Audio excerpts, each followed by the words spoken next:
Hello guys, আসসালামু আলাইকুম। আজকে আমি ইফতারের জন্য লাচ্ছি বানিয়েছি।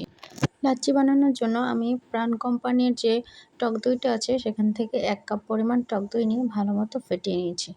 এর ভিতরে আমি পরিমাণ মতো চিনি দিয়েছি এবং 1 টেবিল চামচের মতো গুঁড়ো দুধ দিয়ে এটাকে ভালো মতো ফেটিয়ে নিতে হবে। আপনার লাচ্ছির মেইন উপকরণ হচ্ছে টক দই। টক দই যত ভালো মতো ফেটানো হবে লাচ্ছিটা খেতে তত মজা লাগবে। তো আমার টক দই ফেটানো হয়ে গেছে। এর ভিতরে আমি 1 কাপ টক দইয়ের জন্য 1/2 কাপ দুধ গরম করে জাল করে সেটাকে ঠান্ডা করে নিয়েছি। এখানে আমি দুধটা দিয়ে হ্যান্ড হুইস্কের সাহায্যে ভালো মতো বিট করে নিচ্ছি। ডালঘুটনির সাহায্যে বিট করে একদম ফেনা তুলে নেব। আপনাদের কাছে মিনি হ্যান্ড বিটার থাকলে সেটা ইউজ করতে পারেন। এটা বিট করতে করতে এরকম উপরে ফেনা চলে আসবে, তখন করবেন লাচ্ছিটা হয়ে গিয়েছে। আমি এটাকে 2 ঘন্টার জন্য ফ্রিজে রেখে দিয়েছিলাম।